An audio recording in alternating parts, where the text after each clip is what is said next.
Surangama Sutra primarily talks about that everything is not causes and condition, and it's not aggregates. This is the phenomena of the Saha world.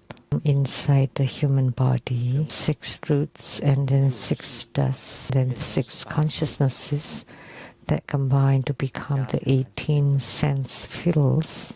Sakyamuni Buddha gives the Dharma teaching. They are, in fact, empty without self-nature. Now, what we discuss would be about the earth, water, fire, wind, space, consciousness, and awareness. 7 kinds, all the same. They are without self-nature.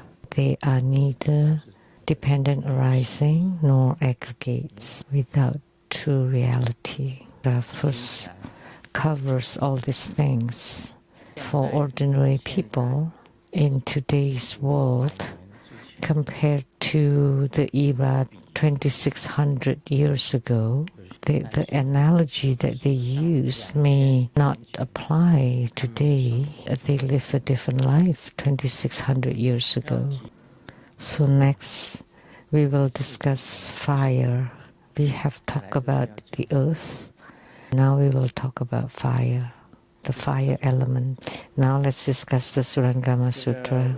I will read and explain at the same time rather than just reading the Sutra Text because it's not easily understood. Buddha Sakyamuni spoke to Ananda. Ananda, fire has no self-nature, so it appears as fire due to various causes and conditions. When they wish to make a fire,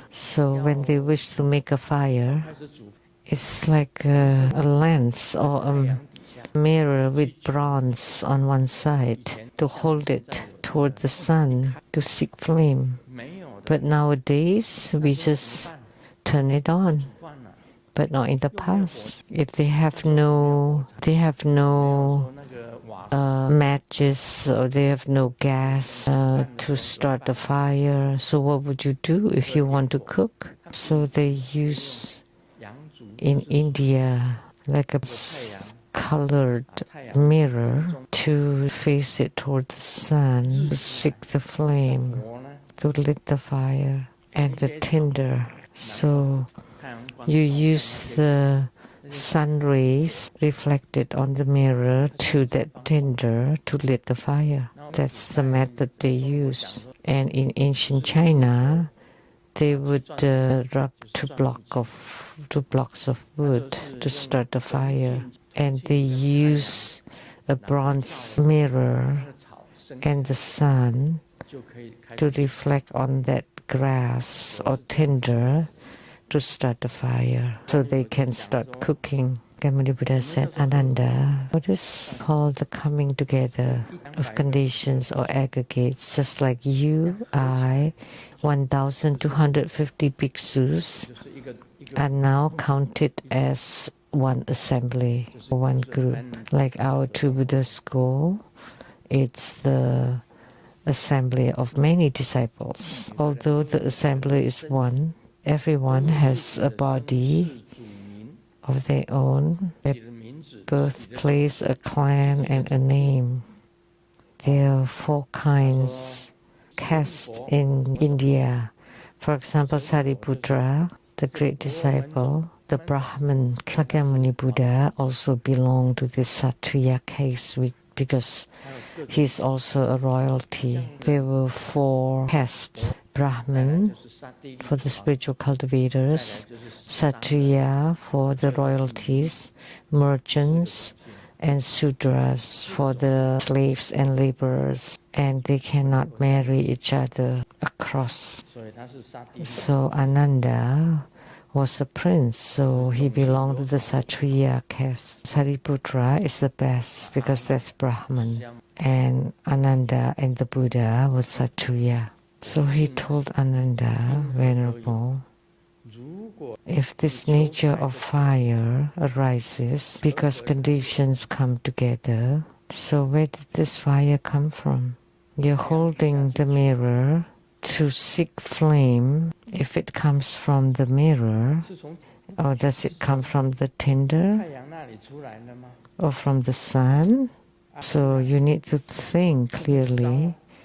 If it comes from the sun that ignite the tinder in your hand, then all the trees will catch fire too. If the fire comes from the mirror and you're holding the mirror, how come the mirror does not melt? Then how come your hand is not burned? So it's not possible that it comes from the mirror. If the fire comes from the tinder, you're holding the tinder and also the mirror, and yet your hand does not feel hot. So this passage talks about that the fire does not come from the sun, not from the mirror, and also not from the tinder. If it is from the tinder, where did the fire come from to the tinder? Because the sun and the mirror are far apart and they're not coming together, not connecting. How could the fire arise? That's strange. So he said, now you know that within the Tathagata Karpa, amidst the wondrous luminous true mind, the nature of fire is identical to true emptiness, and the nature of emptiness is truly fire. Because Buddha nature is empty, fire is also empty. So it's pure and originally so. It pervades the entire Dharma realm, responding to the minds of beings in accordance with their capacity to perceive. Ananda, understand this well. If one could produce fire merely by focusing sunlight with the lens in one place, then if the lenses were held everywhere, then fire should arise everywhere. All of this manifests according to karma, but the ignorant of the world delude it, thinking it for dependent rising or self-arising. But it is entirely due to the discriminating calculation of the consciousness mind. These are only words and talks. There is no true meaning in this. That's all I can explain. The fire does not come from the sun. It doesn't come from the lens or the mirror. It does not come from the tinder either.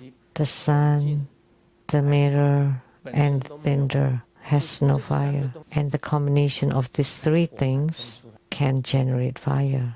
But each one of them does not have fire. So Sakyamuni Buddha used this to explain the wondrous luminous true mind, that the fire is intrinsically empty, but it can produce fire. That's how it is. It doesn't naturally occurring. It's not due to causes and conditions. It is not due to the combinations or aggregates. It's because of the wondrous luminous true mind. That's what he said. That's how they did it in the past. For us now, we use gas, natural gas, connect to your house. You just turn the knob, then the fire starts. You don't need to rub blocks of wood or use magnifying glass or mirrors. Nowadays, without natural gas or electricity, you cannot lit the fire. The fire starts from all conditions which comes from the wondrous luminous true mind. That's how the fire comes about. I remember the forest fire. Nobody started the fire. How come there is a forest fire? I remember this one event. It's like grasshoppers hopping and hopping on the high voltage electric cables or something. Then they spark a fire. Then they fell onto dry woods and start the fire. Then it spread onto the whole forest. That's what they said. It started from a grasshopper. If you forget to turn off the stoves at home, that's very dangerous. Every day before we leave home, I would go to the kitchen and check. They all have to be OFF off, that every one of them are all turned off. Then we can go. I was afraid that people forget to turn off the stove. If fire got started, when you get home, the house is gone. That would be horrible. Then you would lose your home. Then I had to return to the Tantric quarters. Every time before you leave the house, you should check the fire and water in the kitchen area. Otherwise, there would be water all over the floor. If you forget to turn off the faucets, it's really difficult to take care of if you get a flood like that. That's why we say fire and water, heartless. Every time before we leave the house, we will always check all the stoves, fires, and water. Especially in America, the houses are made of woods, so it's easily burned. The same with water. All the faucets should be turned off. That's very important before you leave the house. Check on the water and fire. So Sakyamuni Buddha was talking about lighting the fire and use tinder, use mugwort the tinder. And we know we can do it with the magnifying glass as well. And then to focus the sun rays into one point, and then the fire would be ignited. Sometimes when the sun rays focus on one point through the magnifying glass, and even the blade of grass can be on fire. Fire itself has no fixed form. It does not come from a certain, not from the sun, not from the mirror, not from the grass or dry wood, but the combination of many causes and conditions that the fire would arise. But it's not completely causes and condition and not aggregates that would generate something different. It's not that either. So according to Sakyamuni Buddha, it has no true meaning. The true meaning is within the Tathagata Garbha, the treasury of the Tathagata. Like us. Where does body temperature come from? We have a certain body temperature, right? From food. But food has no temperature, no fire. From the stomach? We don't know. I'm asking you. My question is, our body temperature comes from where? A very simple question. Where does human body temperature come from? From food. Then when you touch, some food is cold, like the cold dish. But even when you eat that, you still have body temperature.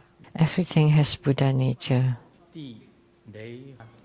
In the 8 trigrams, the lake, water, fire, and mountain. The 8 trigrams. There is a fire.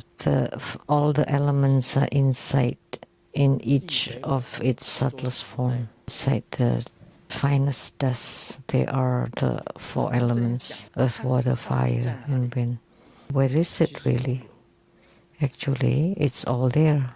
When our cultivate spiritually for the inner practices, we focus it on one point. At the lower dantian, that's for the tumo, inner fire, 4-finger width below the navel. Visualize all the qi gathers at that place. And when you gather it, it can ignite the fire. When you focus all the qi at the dantian, it would become the treasure vase. And then from the treasure vase, you would generate the inner fire. And then you rise the inner fire to the middle dantian and upper dantian. And this body chakra up here belongs to the water element that would melt. So the fire and the water would blend. And step by step, you open the channels and the chakras inside your body. Once you open them, you can say that you generate water all over your body, and you generate fire all over the body. And the fire can generate a clear light radiance. That's how the inner tantric practices are. So where is fire? There is no fixed location. You just gather and focus all the qi at the dantian area, and then hold the qi, to hold it, push it, to generate warmth or heat, and you generate the inner fire. And then you transport the inner fire to all over the body, the 3 channels and 7 chakras, and inner fires, all those. And then you melt the body chakra, the water reservoir, and to blend and gradually to open all the channels and chakras until eventually all your pores would emanate a clear light radiance.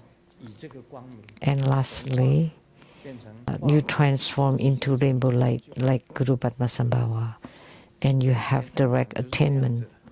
In simple terms, that's what it is. This is a tantric dharma. For the inner tantric practices, you have to practice the treasure vase. That's extremely crucial. All attainments come from the treasure vase energy, that you gather and focus all of your qi to one point, and then you ignite the inner fire. By igniting the inner fire, you can melt and descend the water. Tomorrow we will talk about water. So when you ignite the inner fire, then you burn and melt the water. What Master Lian Sheng just said was right. Earth, water, fire, and wind all exist in the subtlest form. In the finest thing, the finest particle also has the elements of the earth, water, fire, and wind. Qi is wind. Wind is qi, or breath. Spiritual cultivation is utilizing the earth, water, fire, and wind of our body to train and practice until eventually you transform into light. And then your Buddha nature follow the light to merge with the cosmic space. That is attainment or siddhi. But you first need to eradicate the karma, all your karma from your body in order to have attainment. That's in principle. Is that right?